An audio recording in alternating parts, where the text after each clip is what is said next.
First of all, could you turn the heat down just a little bit? We're in Proverbs. Anybody got a guess? 14. Proverbs 14. Back on track a little bit, and I think we're done with the makeup lessons in Sunday school. But we're on Proverbs chapter 14 since it's the 14th, and I've enjoyed this whole series, really, going through Proverbs in this way. I've never done that before as deeply as I have.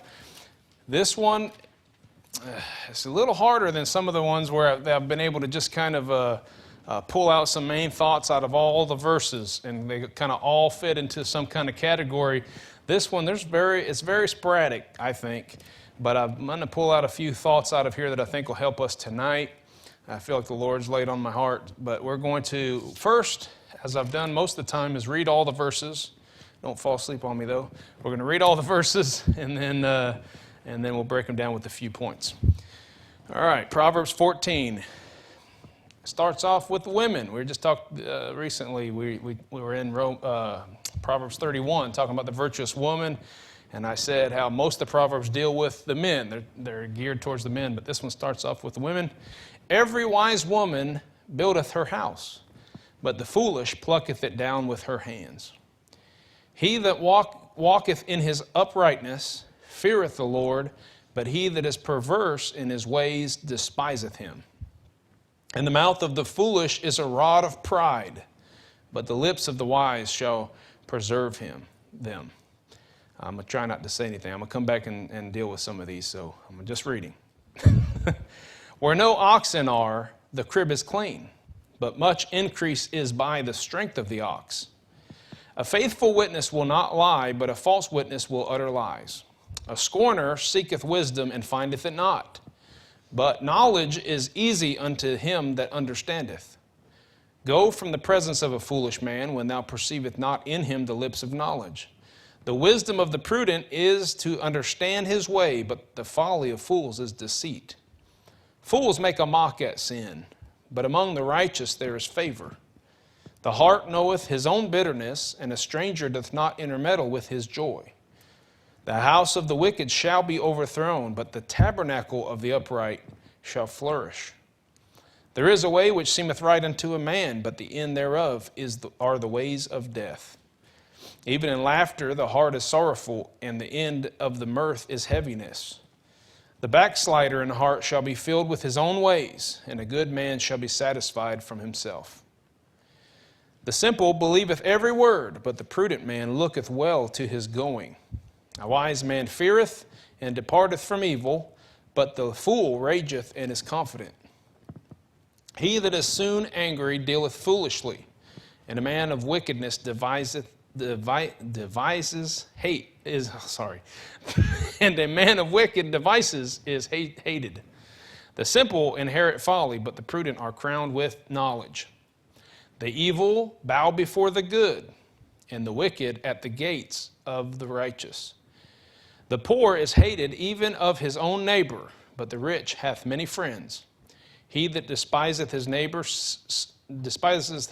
sinneth, but he that hath mercy on the poor, happy is he. Do they not err that devise evil? But mercy and truth shall be to them that devise good. In all labor there is profit, but the talk of the lips tendeth only to penury. The crown of the wise is their riches, but the foolish and foolishness of fools is folly. A true witness delivereth souls, but a deceitful witness speaketh lies. In the fear of the Lord is strong confidence, and his children shall have a place of refuge. The fear of the Lord is a fountain of life, to depart from the snares of death. In the multitude of people is the king's honor, but in the want of people is the destruction of the prince. He that is slow to wrath is of great understanding, but he that is hasty of spirit exalteth folly. A sound heart is the life of the flesh, but envy the rottenness of the bones.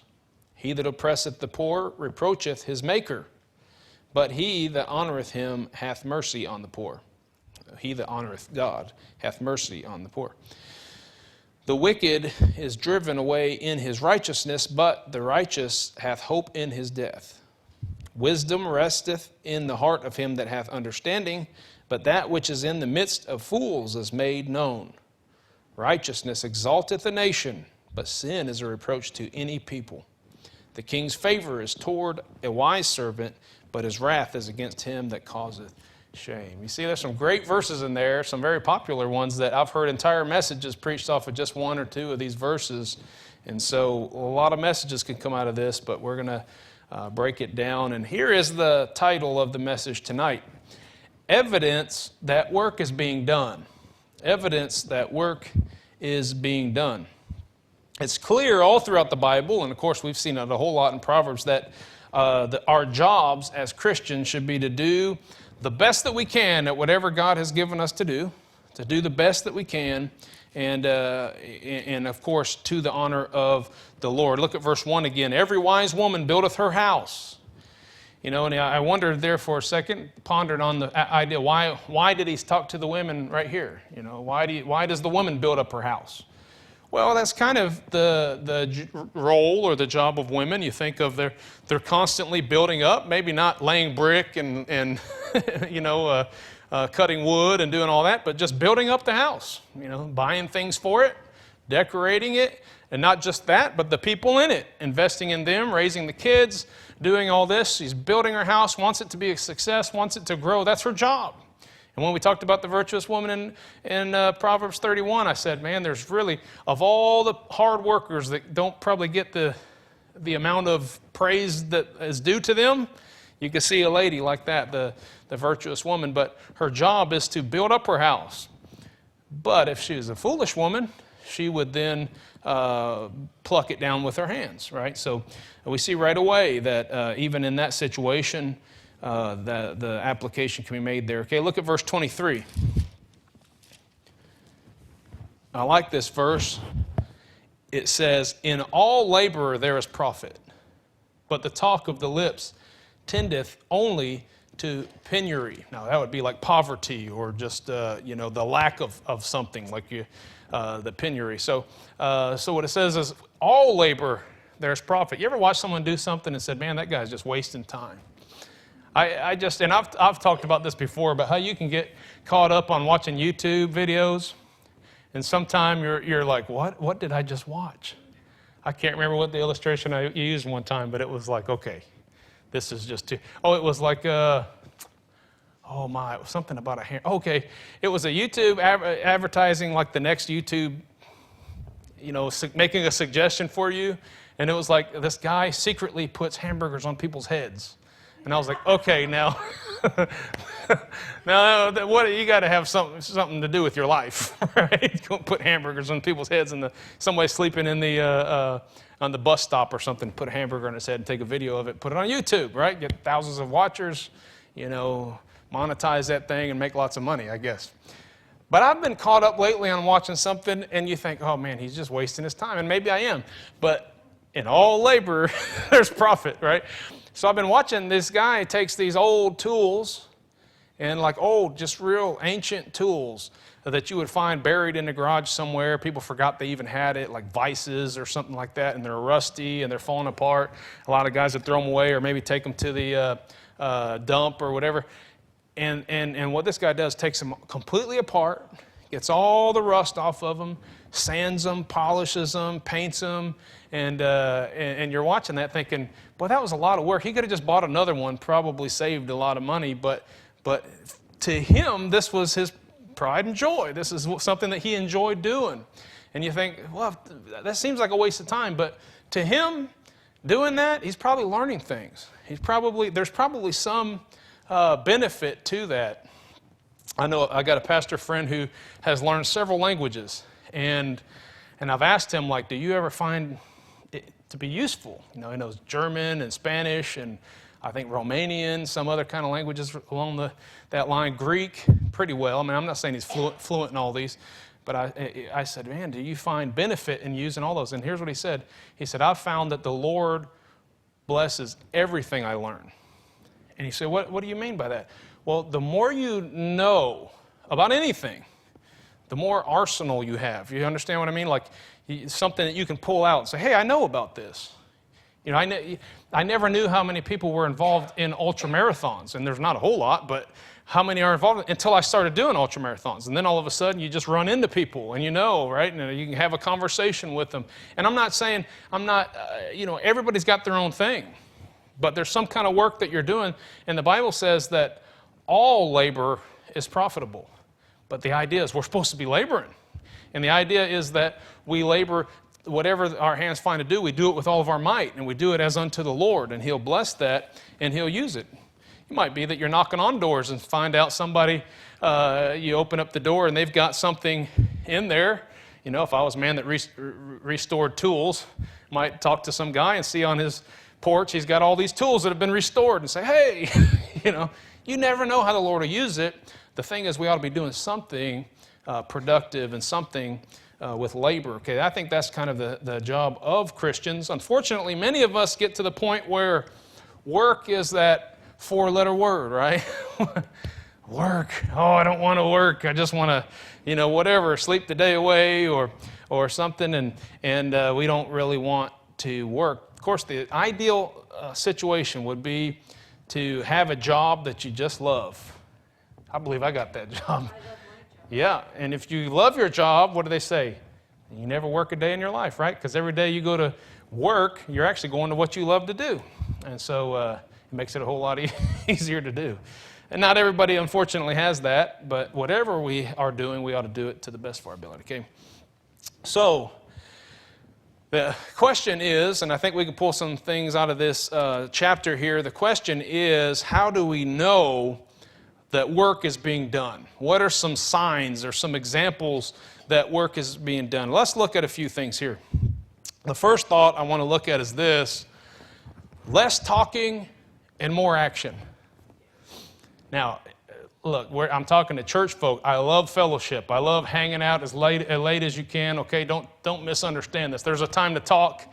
There's a time to fellowship. There's a time to do that kind of stuff. But on the job, when you're doing the work, what you don't want as an employer is somebody who just runs his mouth the whole time. Am I right? You kind of know what that is like. And so someone that just constantly, you can't get them to work. They're the guy that you see when you're driving by the construction site and one guy's digging that hole and he's just really working and the other guy's just kind of leaning there just telling him, that he did it wrong or something, telling him how to, and he's like, oh, that guy, he's not working. Let's look at verse 3. And the mouth of the foolish is a rod of pride, but the lips of the wise shall preserve them. I can't help but picture when I read this verse of, it's saying in the mouth of the foolish is a rod of pride. A rod would be something that you would beat somebody with to correct them, right? That's what that is. So what I picture in my mind is this guy's like his tongue, and it's a rod, and every time he opens his mouth, this rod's just... You ever feel that way? Like, the more you talk, the more you're like, all right, I should have just shut up on that. But I catch myself doing that a lot, okay? I know I'm the preacher here, and I'm supposed to be preaching against this, but I've had a few bruises upside the head a few times from the rod of pride, right? And you just start talking. One of the things I hate is whenever I go to a fellowship meeting or something, a preacher's meeting, and we're all sitting around the table, and I just love talking about the Bible. I love talking about the ministry. And I'm sitting around these men, aged men, been in the ministry many years. They've been reading their Bible, way before I was even alive. They'd already been reading their Bible through every year and preaching the gospel. And I'm sitting there telling them what I know about the Bible. And after I walk away from it, I always think, man, I wish I would have just shut up and listened to them. I could have learned something, But oftentimes, and they're probably thinking, I wish he would just shut up and he could learn something. Because the more we talk, the more it's just like, how many times in this series have we talked about that idea of opening up your mouth and all of a sudden, hey, that guy's not so intelligent after all, right? Now, the lips, the guy that runs his mouth can get into a lot of trouble. Okay, look at verse 6. A scorner seeketh wisdom and findeth it not, but knowledge is easy unto him that understandeth. Now, the reason it's easy is because they sought after wisdom. They've been searching it, and when you're looking for it, you can find it. You know, I know that in school I was very much this way, and I'm watching my boys. They love to read, but they don't love to read what you tell them to read for school. You know what I mean? They'll pick up all kinds of books that they're interested in, and they'll just consume that thing, and they'll tell you every little fact about it, to the point where you're like, you know, if I wanted to know the whole thing, I'd just read the book myself. But they're just telling you because they soaked it up. And then you're like, okay, well, what about your history? Oh, I don't know. Well, didn't you read it? Yeah, but I don't remember. Right? Am I right? But when you are seeking wisdom and you want to know something, it's really easy to learn, isn't it? And so maybe we should think about that a little bit. I mean, it's good to teach people to learn something that they're not interested in. But it's, you know, if you say, you know, what are you interested in? Well, I want to be this whenever I grow up. Well, let's go get you a whole bunch of books on that and let you just study and consume that, and you can grow. But there are some people that are just like unteachable, right? And they run their mouth, and it says that they seek wisdom and they can't even find it. All right, let's look at verse 7. It says, stay away from these people. Go from the presence of a foolish man when thou perceiveth not in him the lips of knowledge. That sounds kind of rough, but if you're hanging around somebody and look, they're not helping me any, you know, probably, in fact, the Bible talks about the fools. A lot of times we're talking spiritually. They're thinking about, look at the context of this chapter even. They're thinking about doing bad things. They're looking about how to get in trouble. And the Bible says, look, if you're a wise person and you're seeking after wisdom, godly wisdom, just stay away from those people, okay? When they open their mouth, you see, hey, there's nothing but foolishness coming out. They're not helping me any. I'm probably not going to hang around them a whole lot, unless they're asking for help or something like that. But usually those people don't ask for help because they're unteachable. Look at verse 12 now. Let's see here. There is a way which seemeth right unto a man, but the end thereof are the ways of death. See, that's the problem. Many people are only concerned about their own way. And you're trying to show them the truth. You're trying to show them something better. Hey, have you ever tried it this way? No. I got my way of doing things. And, you know, and you can take that so many different ways, but this is kind of how people get. This is my way of doing things. And they won't ever learn. They won't ever grow because they just want their way. And if you take that out to its logical conclusion, you're going to find people whose way is the way of death, okay? How about salvation? How many doors did we knock on Saturday where they said, you know, I've got my own beliefs, or you know, I think I've been pretty good, and God will let me into heaven. And you're thinking, well, Bible says otherwise. Can I show you what the Bible says? No, I'm good. And so they got their own way. There is a way that seems right to a man, but the end of his way is the death thereof. I messed that up, but close enough. Verse 33. Wisdom resteth in the heart of him that hath understanding, but that which is in the midst of fools is made known. Kind of goes right back to that idea. Just whatever foolishness they've got, whatever whatever they're involved in, they'll just talk about that and their foolishness. But the wise man, it says, what? He hideth it in his heart. I think. How did it say it? He resteth in his heart. Wisdom resteth in his heart. Now, it's a good thing to teach. The Bible says a lot about that. It's a good thing to preach the gospel, okay? And Paul said, and Moses said, basically, I would that all men were prophets, right? It's good to teach. But when you teach, and James talks about this, desire not to be many masters, all right? Because with that is a great responsibility. Well, let's just look at that. Look at James. See if I can remember where that is. Shoot from the hip here, but James, I think it's chapter 3.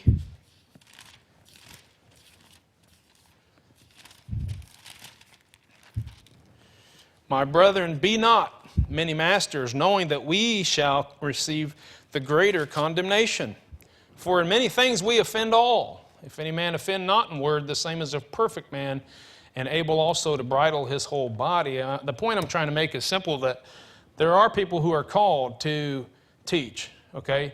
As a pastor, I would be wicked if I just, all that wisdom had just rested in my heart and I held on to it and I didn't teach people what I know. But unfortunately, in so doing, a lot of times I become I expose my lack of knowledge or my pride or whatever. And so the Bible is just saying that a wise person isn't somebody who just wants to ramble his mouth and wants to be heard, but he actually has something worth saying. And he keeps it in there, and when it's time to say it, he'll say it. And that's what we all should be working on. That's what I need to continue to grow on as well. Okay, so less talking and more action is the sign of a person that's getting work done, right? If a person is just running his mouth, he's not getting any work done. So that's the first sign. We're talking about evidence that work is being done. Number 2, less talking, more action will lead to this, and that is increased learning and growth.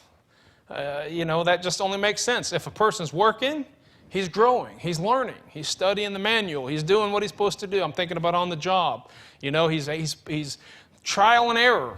The more mistakes you make, that doesn't mean work's not getting done. In fact, that means work is getting done. When they make mistakes and you say, well, I got to try this a different way, that person is learning, that person's growing, and work's getting done.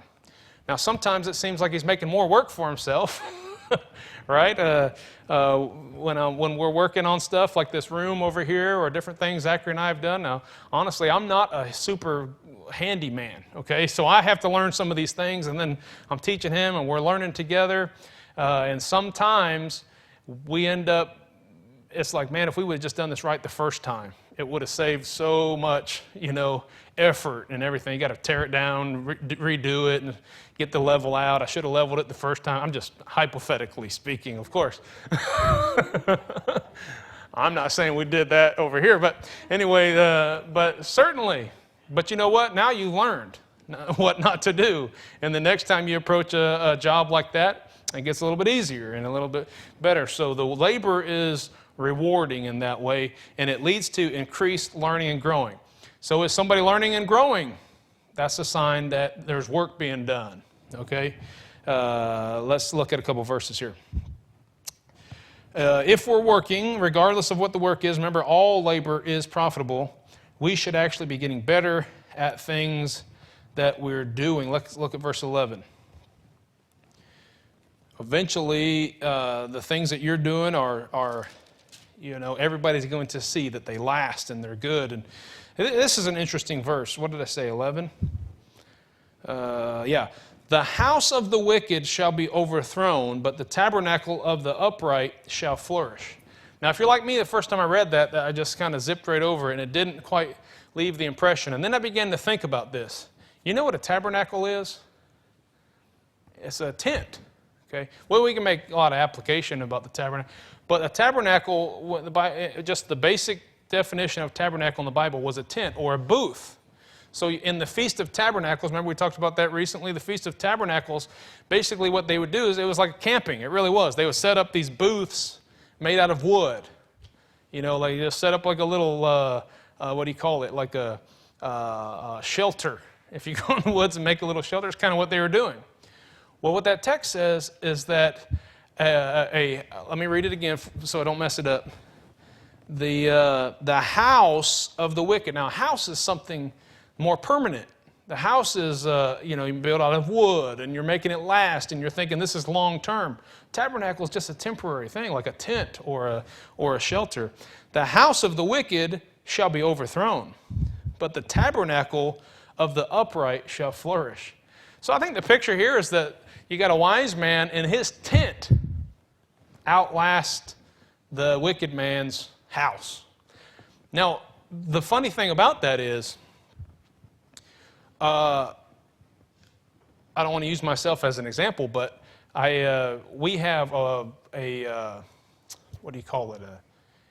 It's a trailer, but it was another word for it. Manufactured home, right?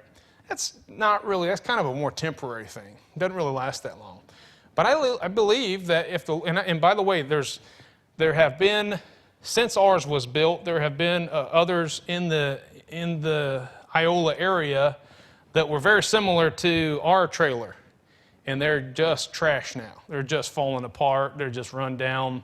There's hardly anything left of it. And it's kind of a sad story. But anyway, mildew and all that in the inside. And I'm not saying ours is in perfect shape, but what I'm saying is if the Lord allows, ours could keep lasting and keep going and keep going. And yet the picture, I think, here is that somebody with a temporary, like a tabernacle, and it just lasts and lasts and lasts. And you got someone else with this really nice home, and man, it's falling apart. Everything's going wrong and is breaking down.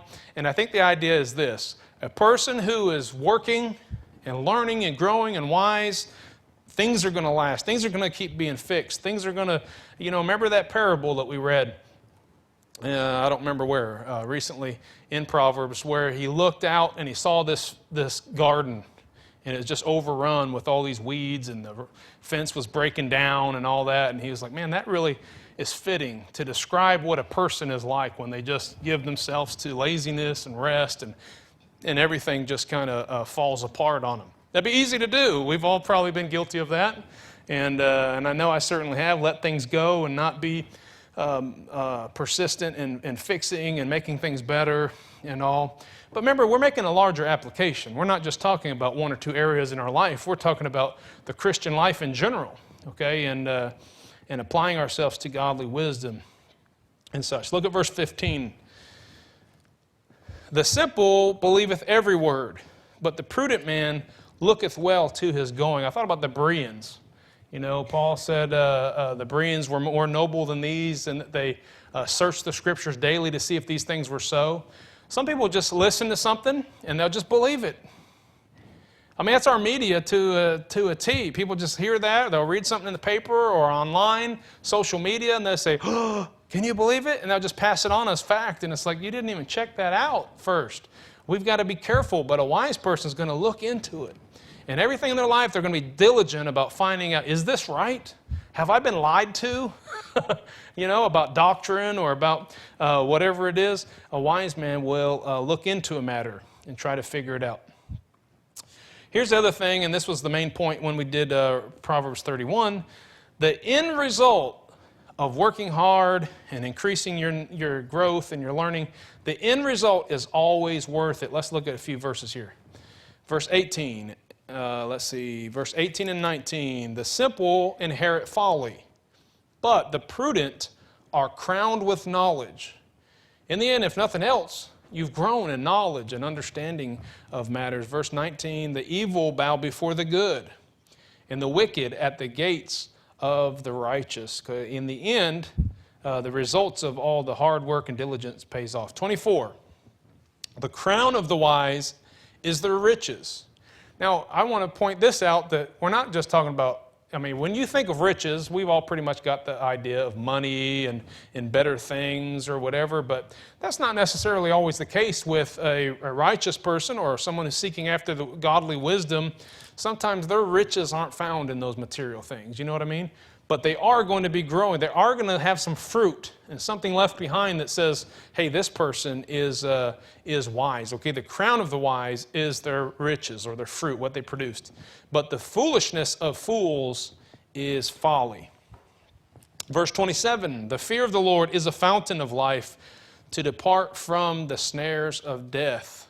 Okay, so fountain of life, that's a good thing. Verse 27 says, I missed 26. And the fear of the Lord is strong confidence, and his children shall have a place of refuge. Okay, the end result is that you have a secure place of refuge. Skip down to verse 32. The wicked is driven away in his wickedness, but the righteous hath hope in his death. All right, the end result is always going to be worth it. Also this, under this point, the best work is this. Look at verse 25. A true witness delivereth souls, but a deceitful witness speaketh lies.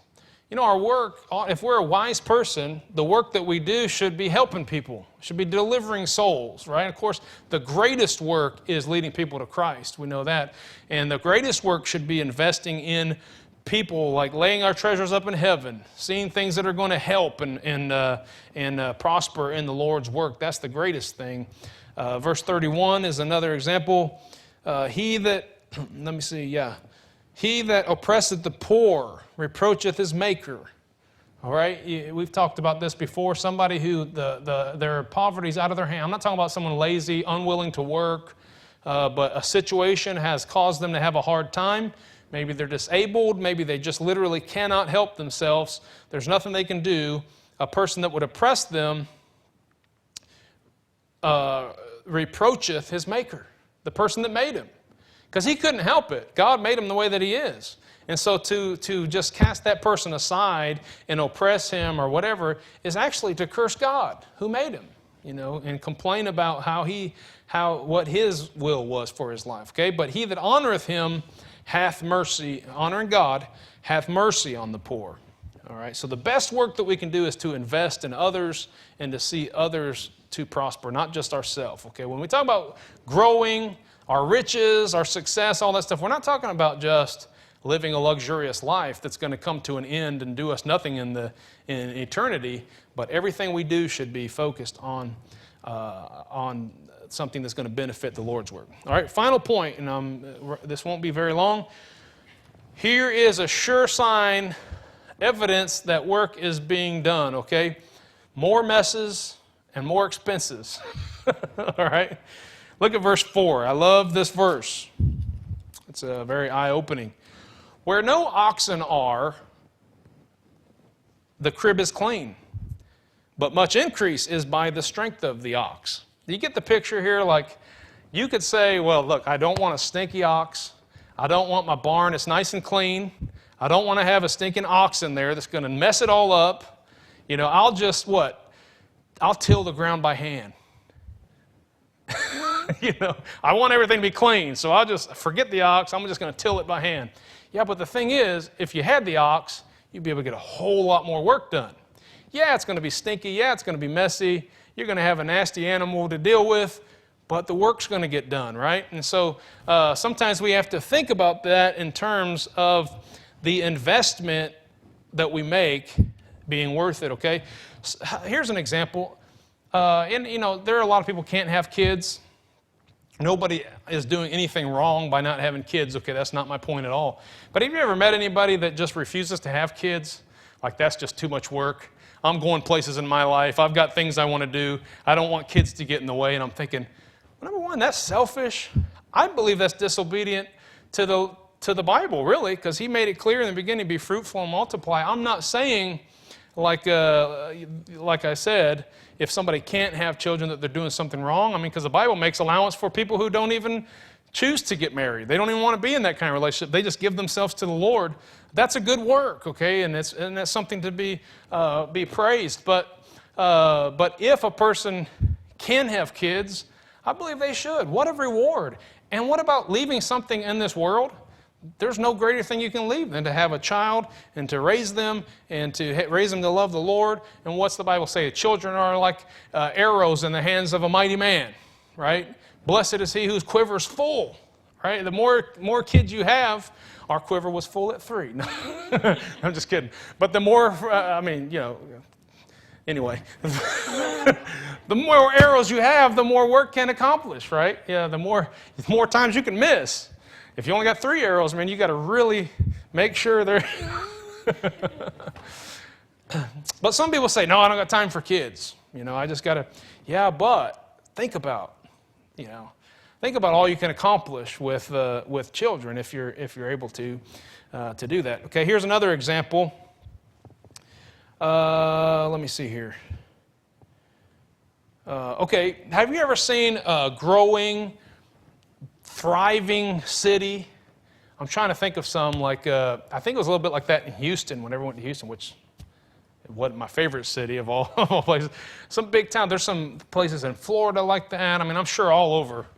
But what do they look like?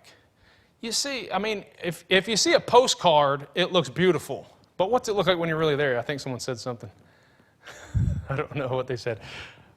You see cranes. You see scaffolding all the way up the buildings. You see all this construction. We all hate construction, right? How am I ever going to be able to drive on this road? It's like they're always under construction. Yeah, but that could be a sign that the city's growing, right? And it's getting better, and I realize there could be some bad things to it too, but when you see a city like that, and you say, man, I'm just tired of all this construction and seeing things building and everyone's painting everything.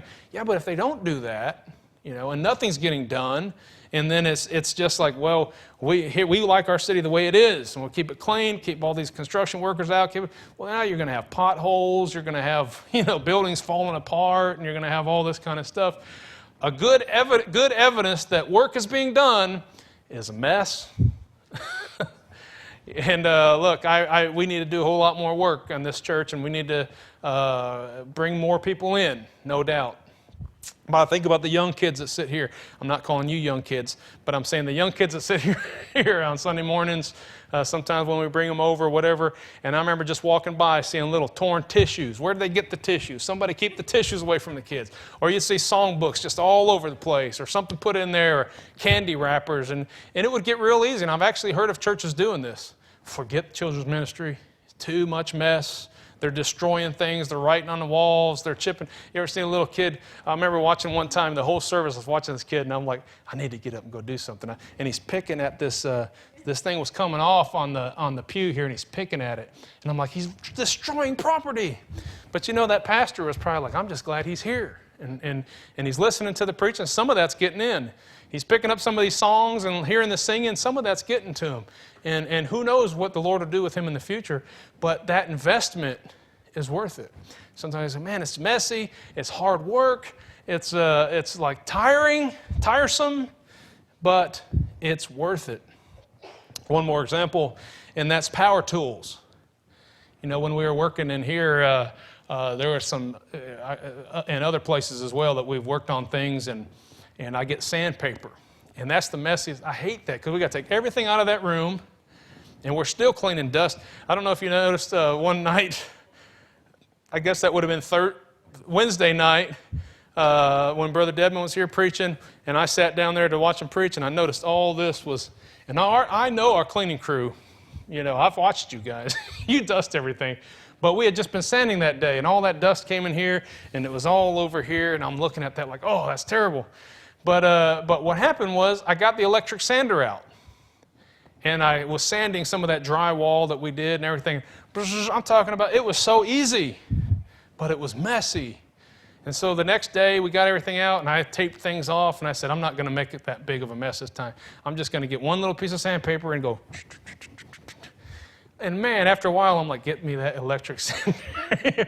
But you see, that's a kind of a weird illustration maybe, but you can think through what I'm saying. That's true for everything. If you can get one of them zero-turn, lawnmowers, and you just, Brother Collins got one. They were on sale, so he went out and bought one, and he cuts his entire yard in like 5-10 minutes. He's ran into a few things, and they're fast, and they're right? And or you could say, no, that's too much, and it's too hard, and it makes too much noise, and you got to hose it down when you're done and all that. I'm just going to get one of them old push mowers. Don't take gas or anything, and have you ever seen those? You remember Y2K? You remember Y2K? Everybody thought, oh, this is the end. Everything's going to go. And everybody was investing in all these things that didn't take gas and didn't take electricity or whatever. And I remember they came out. They were really selling those. And everybody, have you seen those new lawnmowers? And they don't even take gas or anything. And I'm like, yeah, I remember mowing with one of those when I was a little kid. You had to go file it and sharpen it. And no, give me the zero turn any day. Right? We've had... I was trying to avoid borrowing a riding lawnmower. And so in the summertime, we got to mow like twice. In the biggest growing season, we got to mow like twice a week. And in that field over there, I dreaded it every week. Because for a while, we were taking the push mower and just going up and down that thing. I'd listen to like 2 messages on my earphone while I'm doing it. It just took forever. And finally, I was like, I'm going to borrow a riding lawnmower. Okay, my point is this. I think the point's clear, but the investment sometimes is worth it. The amount of upkeep and hard work and maybe mess that something makes, the investment might be worth it. And so when we look around and, here I'm just closing on this. We just got done with this Focus on Evangelism conference, and I thought it was, we could look at some negatives. We could say, wasn't that many people that came as a result of it, or I wish more people would have come, or weather was bad and all that. Yeah, but I know it was a lot of work. The youth rally is a lot of work. I looked at some people that were helping out with the cleaning and the cooking and preparing things, and it's getting late, and the kids are over here screaming and noisy and all. And no doubt you're thinking, man, this is just a lot of work. And I come in today, you know, and everybody's cleaned up and everything, but there's still, you know, the smell of cooking over there, and one of the trash cans with the cans wasn't taken out, and so I don't know what got in there, but something smells over there. And you could say, look, I don't even want to do this next year. It's just too much work. But look, we just got to always, I'm not saying we're always got to do the same thing, but if there's work being done, evidence of that is we're going to be tired, you know. Things are going to cost a little extra money sometimes. I'm not saying be stupid about it, but things are going to cost us some work. Things are going to get messy. Things are going to look incomplete sometimes, but there's work being done. And certainly this, I know we all kind of looking forward sometimes to our rest. And you ever heard people say, I'll rest whenever I'll rest whenever I get to heaven, right? Look, there's nothing wrong with vacations. Some time off, a day off, you know, all these things, even enjoying some hobbies or whatever can help you refresh so that you can get back to the work and work harder. But look at this, and I'll just close with this. Look at Exodus 20.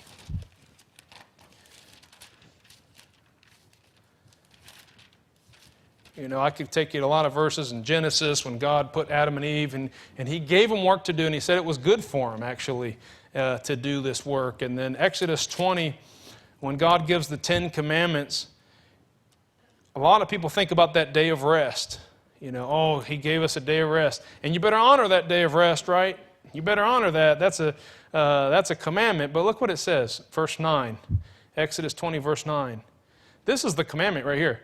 6 days shalt thou labor. Well, how come everyone leaves that part out? 6 days shalt thou labor and do all that work. But the seventh day is the Sabbath of the Lord. And of course, I've preached on the Sabbath day before. I believe for the most part, Sabbath was fulfilled in Christ. Now, it's still good to have a day off, and it's still good to give a day to the Lord, for sure. But anyway, the point of the entire message is, what I think that we could get out of that is there's a whole lot more work to be done, and we need not get weary in well-doing, but to just keep pressing on, keep expecting. Like we brought up in a previous message, it's kind of like at home, you know, Valerie's job never done. As soon as she gets, just today, she said, I finally got to the bottom of the laundry basket. And guess what? We've already dirtied it up and put more clothes in it. It's a never-ending job. I just did all those dishes. Well, guess what? Tomorrow there's going to be more dishes. It's just a never-ending job. We just got to keep working and be diligent about the work that we're called to do. Lord, we ask your blessings